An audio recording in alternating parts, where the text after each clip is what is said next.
J'aimerais vous parler désormais du 25 sur l'ester méthylique. Donc c'est une essence un peu bio qui peut remplacer effectivement le diesel dans les moteurs. Donc c'est fait à partir d'huile de colza, voilà, biocarburant, pardon, je cherchais le terme. Donc l'ester méthylique d'huile végétale représente en France 2 à 5% des véhicules des particuliers. Avec quelques modifications, les moteurs diesel pourraient fonctionner à l'EMHV pur. On assimile le MHV à l'oléate de méthyle, donc c'est un ester en l'occurrence, de formule C19H36O2, on vous donne sa masse molaire. Alors, peu importe la formule topologique, vous n'en avez absolument pas besoin. Moi, ce qui va m'intéresser, c'est uniquement la formule brute. Donc, les formules topologiques, c'est dans l'ancien programme de première S. Vous le ferez désormais en terminale. Tout comme la première question, qui est une isomérie ZE, ça, vous verrez ça en terminale. J'aurais bien aimé avoir le temps de vous parler des formules topologiques, c'est très simple. D'ailleurs, je pense que je vous ferai une petite vidéo dessus, mais déjà comprenons ce qui est au programme de cette année. Donc on passe directement à la question 2. Et quelle équation de combustion de l'oléate de méthyle? Donc la voici, il suffit de l'équilibrer. Ça c'est simple. On vous dit lors d'un trajet de 100 km, un véhicule fonctionne, le MHV dégage 15 km de dioxyde, 15 kg de dioxyde de carbone. Quel volume d'AMHV a-t-il été consommé? Alors, en fait, c'est typiquement où on prend le genre de question où on prend le tableau d'avancement à l'envers. C'est-à-dire qu'on part, en fait, de ce qu'on a dégagé, de la masse de CO2 qu'on a dégagé.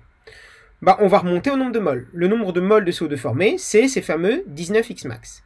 Et c'est M de CO2, qu'on vous donne, les 15 kg, et la masse de CO2, à vous de la calculer, c'est, je crois qu'on ne vous la donne pas, si on vous la donne, 44 grammes par mol. Ok, donc ça c'est plutôt simple, on peut remonter directement. Mais moi je voudrais vous entraîner, que vous puissiez vous entraîner à faire un seul calcul.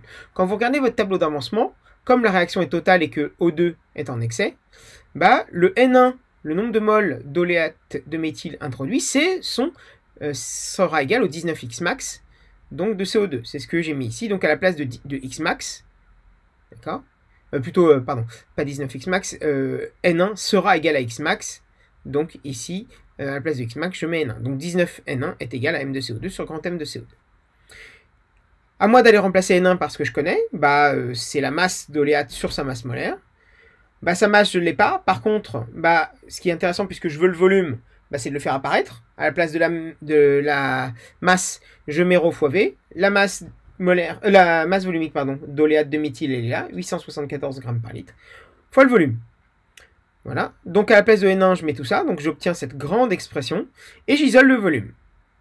Et ça vous permet d'avoir plus de précision.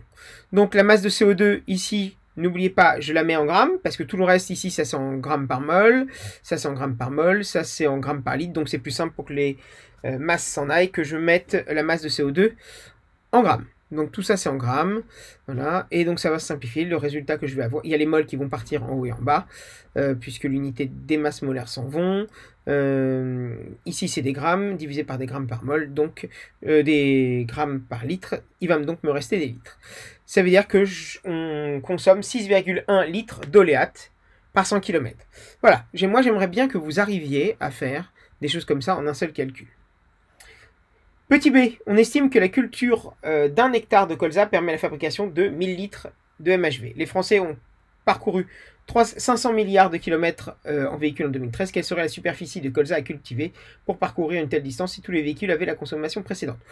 Donc ça, c'est une petite résolution de problème. Voilà, mais ça, je pense pas que ça puisse vous poser de problème. 6,1 litres au 100 km. On sait donc 500 milliards de kilomètres par an, donc 510 puissance 9 km. C'est un produit en croix, on obtient 3,1 10 puissance 10 litres.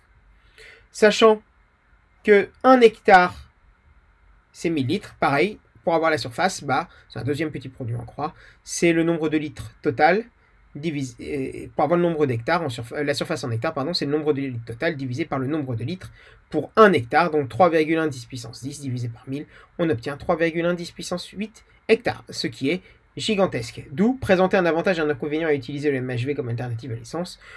Moins de combustible fossile, certes, c'est protection de l'environnement, mais une surface gigantesque à cultiver. Je me demande même si la France entière suffirait, il faudrait pouvoir comparer à la surface de la France. Voilà.